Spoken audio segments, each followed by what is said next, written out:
All right. Hello, everyone. We'll wait to get some people on, but I'm so excited today. I have James Carter with me. Welcome. Welcome. Thank you. Thank you for having me. I'm so excited. If you haven't seen yet, James has already a great video with us on his success call with us. And so I'm just excited to have you on to share, how you started with real estate investing, how you got to where you're at now, because you're now doing an average of like one deal a month.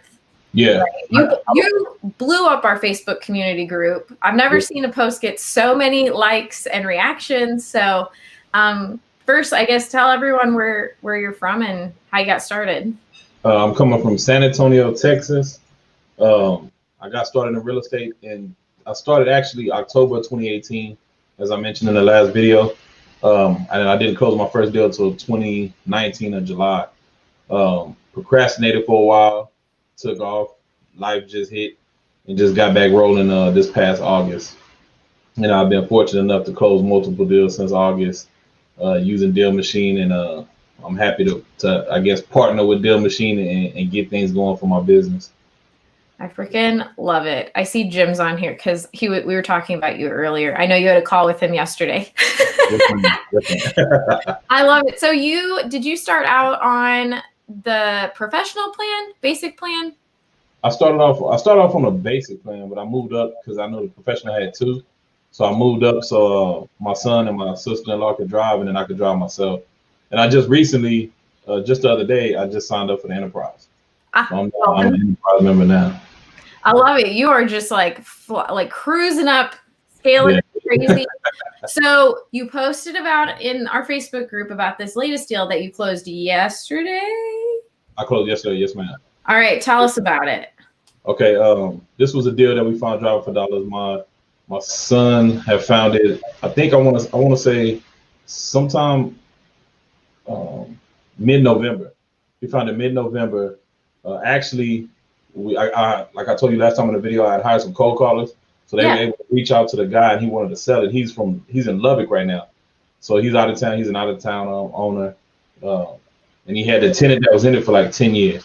So the tenant was doing like a seller finance from him, but just recently got into a relationship and was going to move with his girlfriend. So he didn't want to stay and occupy the property no more. So the owner actually wanted to get rid of it. And so my cold callers called him, set up the appointment. I followed up with him, actually did the negotiating for a couple of days back and forth, and locked it up on my birthday, November 21st. Locked it up. I was actually going to take it down myself and do it as a flip. But after I did the inspection period and stuff like that, come to find out the foundation was real bad. So for my first flip, I didn't want to deal with nothing with foundation issues. My mentors and stuff said, stay away from it. Try to do cosmetic on your first flip. So I couldn't, with the foundation bad, I didn't want to take advantage. I didn't want to take it down myself. So I reached out to another buyer that I had from back in August, and I told him I had a property. If he was interested in it, to come look at it. And I was able to get it sold to him, lock it up, and I was able to make sure the seller was satisfied, and everything worked out for all parties. Oh my gosh, I love it! And this is one that you said your son added. Yeah, my son actually added it, driving for dollars, and I'm not even a week, probably not even a week time frame. My cold callers hit it. I just hired them on the 16th of November. And they got they followed. They got that lead that week. Like within 2 days, they got that lead. So I spent $500 on the cold callers. So I made $8,000 on this deal. So it was way worth the investment on a $500 investment, and we found it within 2 or 3 days, man. So what is just for people for reference when starting out, like how what is your goal for properties added to get the volume that you want every month for a deal? Okay. At first, when we started off, we were doing 25 leads a day. And it was slow. Like I said, we started in August. We wasn't really getting too much traction. So I wanted to up it. I know I had 1,000 available properties to load into the plan that I was on. So I just did the math and said, okay, if I can do 45, 50 a day, then we can get that 1,000. So we started hitting 50 a day, 45 a day minimum, and we got our first deal off of 337 properties loaded. So I did the math. If I can do 400 every, 400 every 400 will give me a deal. So 1,000 I should get 2 deals. And I was able to, before I hit that, I think this month is gonna be our first time actually hitting a physical 1,000. We was hitting 800s, 900s. So we physically gonna hit 1,000 this month, and we were able to get those 2 deals off of 800 and some leads. Yeah. Oh my gosh! So it's just and again, it's just you, your son, and did you say your sister? My sister-in-law and my wife and my daughter. It's all one family, one team. Yeah. I love it. And you're still doing your other businesses, correct? Yeah. I'm a full-time barber. I just January 1st, I'm gonna just taper down my days. I'm gonna just go part-time so I can invest a little bit more time in the real estate. And my wife also owns my wife and I, we also own a t-shirt brand. So a brand that we also promote and sell. So we're doing the t-shirts, real estate, and the barbering. I've been barbering full-time for the last 10 years. Guys, doesn't he look sharp today? I said that too. I was like, man. I didn't even get to get my hair cut. My barber was sick, so next week I'll get my hair cut. I was like, dang. But no, that's like the biggest thing to me when we first met and you said you had these other businesses. I was just like, how is this man getting? You're just like killing it though, and you have your whole family. How do you keep your family motivated? Because like your kids and stuff, like to continue to drive. At first, I had my kids. Everybody was cold calling, and they hated it. They hated it with a Dad, passion. I can't come in today. I can't call today. Laryngitis. So that was we weren't getting a lot of leads. We were getting discouraged. They were getting told no over and over and over. So I just said, I wanted to keep my family involved. I wanted to keep them hands on. So I just figured if I switch them over to driving, that's something, that's something simple. And they caught on quick. So I really didn't have to do too much hands-on training. Just told them what we were looking for, and they just took off. So as we close deals, I pay them per property that they load up, and I also bonus them out every deal they get. So that bonus is a little extra motivation as well. I mean, I'd be your kid and drive for you. That sounds like a sweet deal, especially like you're working with your family and they're learning with you. And you said your son was a really good cold caller. Didn't he cold called the lead we talked about, right? Exactly. He's the one who got us the biggest deal that we have so far to date for the company. Yeah, he was the one who cold called that. And he worked at Conn's. I don't know if you're familiar with Conn's appliance store. So it's an appliance store down here in Texas. So he was used to getting on the phones and handling people's accounts and stuff like that. So he had a little bit of experience, and he hit the ground running with that. But I know he still didn't like it. But he did it. You don't like the things you do. Yeah. I'm already having like 5 million questions running through my head again. Okay. What do you think the hardest part of being an entrepreneur is? Like, especially with handling the businesses you do, like, what's the hardest thing? The hardest thing for me, I guess, I would say the patience. You got to have patience being an entrepreneur. You want things to come so quick, and you want it to come rapid, and you want to see the success right away. But you got to understand, you got to put the work in. It's got to be consistent. A lot of people, from our last video, a lot of people reach out to me, how can I do this? What can I do better for this? But at the end of the day, everybody's story is different, but if you have that consistency, that's what everybody has to have in order to be successful at this business, definitely. And any business in entrepreneurship is just be consistent. Right. Well, so my follow-up question to that is, you're in Texas. If you're in Texas and listening to this, like, please let us know. But like, I hear consistently, it's so saturated. It's so competitive. Like, you have, so what would you say to someone who's saying that? You gotta have a different mindset. Like, I have friends personally that are realtors and that are close to me.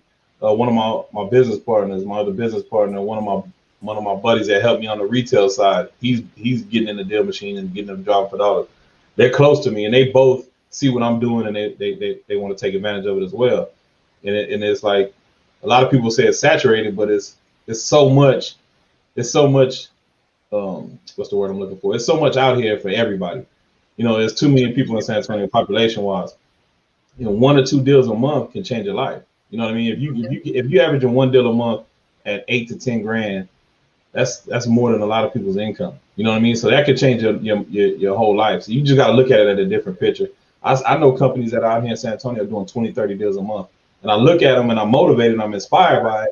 But with the team that I have, we can't take on 20, 30 deals. So if we can do 1 to 3 deals a month and make 20 to 30 grand a month, that's life changing. So that's how I look at it. I approach it. You know, even if it is saturated, if everybody's trying to wholesale, you got to stick to what your goals are at the end of the day. And are you, just so people know, you are a licensed realtor as well, correct? Correct. Yes, man. I just got my license June 3rd. So how do you do you look for also properties? Like, how do you work that? Because I know some people wholesale. Like, how do you balance that? Well, when I meet a seller, my first approach would be to submit my cash offer to the wholesale property. And then if the cash offer doesn't work, then I can offer them retail and a service of listing the property for them. You know what I mean? So I can offer them the speed and convenience of a cash wholesale deal, or I can offer them the service of being able to list it because I am a licensed realtor. I love that, because I think that's becoming so much more popular too. I know that there were brokerages. Do you have did you have to talk to your broker and ask them if it's okay? Well, my broker is investor friendly. So my broker, the owner of my broker, is actually an investor, a cash buyer. He does flips, he does land and everything. So he was actually the person that bought my first deal. The first wholesale deal I ever did, my broker. Perfect. Yeah, so it just fit like a glove. Yeah. So how did you continue to build that buyer's list then? Actually, my buyer's list is small, but I'm working on that now. Just this last week, I knew that I had. It's funny you asked that, because this deal that I did, that I posted on the Deal Machine community group, my buyer's list is small. So I have a certain buyer or two that I reach out to every time when I have a deal. And the buyer said that he needed to be at 100 grand, right? He needed to be at 100 grand, somewhere around there. And, you know, otherwise he couldn't buy it. The numbers didn't work for him. So I reached out to a buyer that I had on a traditional deal, and he was able to pay 130 grand. So that's a big difference. 30 grand is a big difference. So I knew right then and there that I had to expand my buyer's list. You know, because like I when I first came in the game, everybody was 70% minus rehab, 70% minus rehab, then take your assignment fee off the top. That's hard to do. That's hard to do. You know what I mean? I've only been fortunate enough to do that one time throughout all my deals. So I know that I have to expand my buyer's list. So that's what I'm working on this week, to expand my buyer's list. Because there's people that buy and hold. They'll buy at 85%. They might buy at 90%. Just depends on the condition of the property. So if I can expand my buyer's list and be able to shop it out there to more people, it'll definitely increase my deal flow. And do you want to, I know you said you were looking at the one to possibly flip. Do you want to be doing like flip and then put it on the MLS, or do you want to like buy and hold? Or yeah, but for 2021 and the next 12 to 18 months, I plan on doing a bunch of wholesaling. But if I get 10 properties wholesale, I want to keep 2. I want to do some hotels like you mentioned. I want to do some fix and flips. So I got a big vision, a big goal for 2021 to do a lot of productivity. Y'all better pay attention, because James Carter is going to be on one of our webinars, and he'll be telling you all about it. Please, as you come on, please feel free to ask James any questions that you have, because I know I'm monopolized with questions that come to my mind. But hello, Derek. Good to see you, friend. I always like to ask people, especially since you started I know you started in 2018, but starting with Deal Machine in August, for new wholesalers or new people wanting to get into real estate investing, what's like the top, like 3, the advice you would give them starting out? You said the first top 3 things that for somebody new starting off? Besides downloading Deal Machine. Okay, yeah, Deal Machine is number 1. Deal Machine, I live by Deal Machine. That's number 1. I love that answer. I love it. Yeah. Don't what a mistake that I made was getting into the game and throwing a lot of money at throwing a lot of money around at different things. Okay. Like what type of things? I was buying lists, buying softwares, different apps, just trying everything to get one deal. So I don't know if I'm getting double. Is it? Sounds like I'm getting double somewhere. You hear me clear? I hear you clear. Okay. All right. So yeah, I just say number one is simplify it. You got to find your own niche. You'll get into watching a lot of YouTube stuff, a lot of stuff on YouTube, and everybody's doing this, and everybody says they have the magic recipe to get it done. Simplify it. Like I said, everybody, I drop the dollars. Um, cold call. Cold call is what I use. I do a lot of cold calling. But at first, I was trying to send mailers. I was handwriting mailers. I was, Oh my. yeah. Just keep it simple. Keep it simple. Use all the free tactics that you can use that you can get. My first deal came from a post that I made on an app that we have in our community. I just said, look, I'm looking for a property to fix up, and I had a lady contact me. That was my first one. It cost me no money to get that, and I was it like the Next Door app or yeah, something? it's called Next Door. It was Next Door Shut app. the front door. You got it from the Next Door app? Next Door app. I no marketing costs and made 10 grand on my first deal. Yeah, so keep it simple. Exhaust all the free avenues that you can at the beginning, and stay consistent.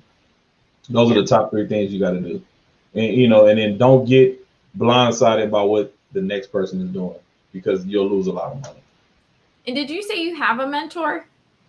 I got a mentor. My broker is my mentor. Okay. One of my cash buyers, my other cash buyers, he's like a mentor to me, so I can reach out to him and ask him questions anytime. And then I got a buddy of mine who I used to coach in basketball. He's younger than me. He's 15 years, 20 years younger than me. And I think of him as a mentor because he's taught me so much in retail. His name's Corey Pickett. So if you're watching, shout out my boy Corey Pickett. Yeah, so James not only has these businesses, he also coaches. Like this man, you just don't stop. Mm-hmm. I've been coaching for 14 years AAU basketball. Does your wife ever tell you that? Like, do you want to just slow down? How do you balance work and family then? That's a good one that I want to ask, because you are really busy. Yeah. From the surface, it looks like I balance it. I think I balance it well, but I'm pretty sure they get tired of hearing me talk about real estate. But I wake up in the morning, it's real estate. I go to sleep at night, it's real estate. So I know they're probably tired of me talking about it, but I got to figure out a way to balance it a little better. But you also immerse them in it, though. It's not like you're keeping it. You're giving them the option to be a part of it, which I think is really cool. And that's what I do in everything. That's what I did with basketball too. They would travel with us. They would be my right hand man. My wife actually took care of all the paperwork, all the registration. So I get them involved so they can feel they're all part of it. So that's a way I would keep it balanced. I love it. Okay, Derek, my man Derek, did you get your real estate license because of the changes that seem to be coming to wholesaling? Because the notion is that wholesalers are predatory and take advantage of homeowners. No, good question. But I hear a lot of things about wholesalers predatory and trying to take advantage of homeowners. And me personally, that I don't like to operate that way. And I have my broker is real strict on how we approach things like that in the wholesaling. We got to get the seller to fill out I forgot exactly what it's called, but we get the seller to fill out a form, part of the contract, that we are investors and we are buying this to make a profit. Oh. We have that initially, so they know what we're getting into. But I didn't get into it for that. I didn't get my license for that. I got my license so I can attack it at both angles. So I can do wholesaling and I can also list and help people buy properties. So I wanted to make sure I provided a service. You know what I mean? You approach wholesaling, providing a service, and I'm pretty sure you hear this all the time. It might sound cliche, but if you do that, if you approach it that way, you'll be successful. So every time I do a deal, I tell them up front, I'm doing this as an investment to make money.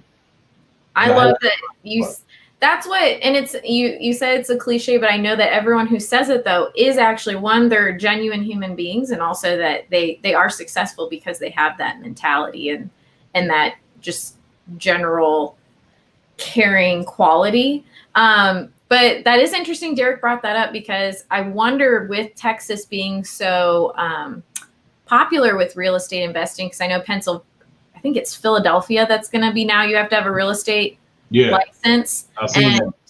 And then Illinois already has it. So that is a really good, I think that'll be catching on quick to other places that are high with wholesaling or anything like that. Have you had to do anything with creative financing or anything like that? No, but I do try to use those angles. I've been studying a lot of creative financing lately. I got a appointment here at 3:30 that I got to go to, and when I talk to the seller, he's open to creative finance and seller financing. So I'm trying to work on this deal. I try to approach things with a wholesale target at first. Okay. But then, like I said, in 2021, I want to buy a lot of stuff too. So hopefully this might be my first one. I'll keep my fingers crossed, and we'll see how that works out at this appointment at 3:30. I love it. Do you see, how do you see, I know you have, the 5 of you right now, but are you planning on hiring more drivers? Like, how do you see your 2021 scaling wise? I'm definitely going to scale up, hire more drivers, and hit some more markets. I got a cousin that lives in San Marcos. So, he's one of my closest cousins. We were real tight growing up. So I'm gonna hire him as a driver for San Marcos. I'm gonna reach out to somebody I know in New Braunfels and try to have them, New Braunfels, Texas, have them in that market for me. I graduated from Livonia, but I went to Seguin High School. I mean, not Seguin High School. I graduated from Livonia High School, went to Seguin, so I know I'm familiar with that market. So I'm gonna start hitting the Seguin market as well. So I plan on having multiple drivers in these different markets, and another one in San Antonio to hit, have one on one side of town, and my son and my sister on another side of town. So I plan on having 4 drivers by the end of this year, by the end of 2021. And are you planning on paying them the same way you pay your children, of where it's like per property and then a cut, or are you thinking doing a different tactic? Right now, I'm gonna approach it with the same tactic as per property, but I was talking to, I forgot his name, but he's with Deal Machine. I was talking to him yesterday, and he was just giving me some more ideas. So I'm thinking about trying a different approach, an hourly rate, if I can make sure that production is right. Yeah. Yeah. So I might try that approach too, but I'm gonna make sure they earn it. Like my kids, my son and my sister-in-law, they earned it. So I'm gonna make sure the next person earns it. So I start them off one way and then make them earn it. And Derek, I know which part, but just so you can answer this. San Antonio, Texas. Yep. We just went there. When did we go there? Well, obviously pre-COVID. We went there like last year, which was super cool. But now I can actually go and I can have somebody that I know in San Antonio. Yep. And so going into these new markets, is there any kind of preparation you're doing for them, like for your cousin's market or anything? Or are you kind of letting them find the places, or are you using, like, telling them I'm looking for this kind of property? Like, how are you setting those? Yeah, setting those criteria. What's been working for us is finding vacant properties that are in sort of distressed situations. They might not be all the way distressed, or they're just simply vacant. That's what's been working for us. Okay. Like this last deal, if you drove by it and if you didn't really understand how we prospect properties, you would have just drove by and kept on going. But my son and my sister-in-law, they have a good eye, so they found it. It was actually a tenant in it that was moving out, and it didn't look distressed. So a lot of people say this property doesn't even look distressed. So we target vacant, somewhat distressed, and distressed properties, and that's what I'm gonna do in the other markets too. Just keep it simple, like I said, like I said earlier. Just keep it simple. Find vacant, somewhat distressed, or distressed. But I plan on adding now, since I have more access to load up more leads. I plan on doing a lot of more owner-occupied properties too. I heard Josh saying that he had found some deals doing owner-occupied as well. That was a little bit more distressed situation.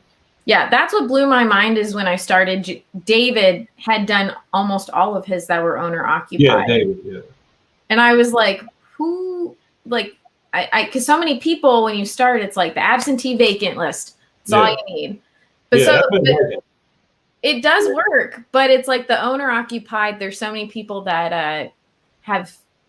That's where you could really help the most. I feel like is people who are in a situation that need to not be in that situation anymore. Kip says some heavy hitters in San Antonio. Yeah, there's one right here. He's right next. I'm on the way. I'm on the way, Kip. But it is some heavy hitters in San Antonio. I follow a lot of them on social media, and they're really doing their thing, man. Inspiring and motivating. Are you part of any REI groups there that are like, are they doing virtual? Are they? Nah, we do a lot of stuff online. We got a lot of community groups online for REI, but I need to definitely step up my networking in 2021. I'm it's crazy, but before I became a barber, I was a real big introvert, and as I became a barber, I started talking more and opening up. My mentor as a barber told me, "Hey, you cut good hair, but you don't talk." So I'm cutting his hair the whole time, and I never say a word to him. You're not gonna make it like that. You got to, step out your shell and start talking. So lately, I'm still an introvert somewhat, but I'm starting to talk more. So as I get better with that, my networking will elevate. Well, I have to say bravo then, because you're on a live cast right now and you're videotaped again. Yeah. And my partner's an introvert, so I get it. Like, it's very difficult. So bravo, because that's a huge thing. Where are you at physically in San Antonio? I'm on my office is on the northeast side of San Antonio. All of my deals been on the northeast side of San Antonio, coincidentally. Yeah, I told you I had an appointment later. It's gonna be on the east side. There's a couple other properties I'm looking at on the northwest side, but all my deals that I've closed, every single one of them to date has been on the northeast side of San Antonio. 35 O'Connor, Judson Road, Walls on Montgomery Road, those all on the northeast side of San Antonio. Congrats, Mr. Carter. I see you here. I don't know who it is, but I see you. Appreciate you, man. Appreciate you. Do you look to ever JV or anything like that? I know you put your handle there, and I will somehow get it to where we can see your handle better. But where is that the best way for people to connect with you? Yes, ma'am. Either James Carter on Facebook or Jay Carter the Real EstatePreneur on Instagram. And I definitely JV with people. Like I said, I got a couple of guys that are seeing what I'm doing and they want to start getting into wholesaling and stuff like that. So I'm gonna definitely help them out. I got a handful of cash buyers I mentioned. So if they can't get the deal sold, then we'll get it done for them. But I definitely want to JV just network with a bunch of people as much as I can. Anybody in real estate, man, is life changing. It's changed my life. Just the way I think. I never thought, I would be where I'm at this quick, where I'm going right now. And then that has just changed the whole level of thinking from, just my whole mindset is different. So even if you're not passionate about it or obsessed with real estate, it's something that you need to do. It's something that you have to do because, your family's dependent on it. That's how I look at it. My family's dependent on it and the future of my family depends on it. So even if you're not passionate about real estate, you still invest and try to learn as much as you can. Your family, I'm gonna say, is your why. Definitely. Yeah, my daughter, she's 17. She's picking colleges right now. She's a senior, but she's like, Dad, she turns 18 in March. She want to get a real estate license. Just because she's seen the transformation. You've already inspired her to go ahead and start that. I mean, I've told so many people when they recruit drivers, if I was a college student, I would drive around and add properties for someone and get paid hourly. Yep. Okay, there's a big REI tonight in San Antonio. My guy Yogi is hosting it. Kip, I'd say connect with James for you guys to talk more about it. Nikki says if you want boots on the ground in Orlando, let him know. Definitely. I got you, Nick Realty Homes. Okay. I'll look him up on Instagram. I love it. And also, there was something else I was just you talked about your cold callers. I'd just like to touch on that, on what's the process for them? Do they call like once every day for so many hours? Do they have to get through so many contacts? How does that work? As we keep talking, you'll know that I keep it simple. So initially I hired them from 3 to 7 p.m. just one cold call, right? And they would make just as many calls as they could. I would my son and my sister-in-law would get the properties. My wife exports them. She skip traces them, loads them into the Mojo. and my callers just sign on and call. Recently, after I closed that one deal, I hired another cold caller. So now I have two. We're calling around the clock. We call Oh my gosh. We call 7 days a week. We call from 8 a.m. to 12 p.m. to 12 noon. Take a break. We call from 3 to 7, and we call from 4 hours on Saturday and Sunday from 11 to 2, something like that. So we call 7 days a week. We hitting it. Dang. Yeah. Oh my gosh, that's so much. Yeah. Let me see if I can. Oh, dang it. I wanted to get your actual like handle to put on here. James, it's at J_Carter_ what is it, Teresa? The real estatePreneur. The real estatePreneur. Okay.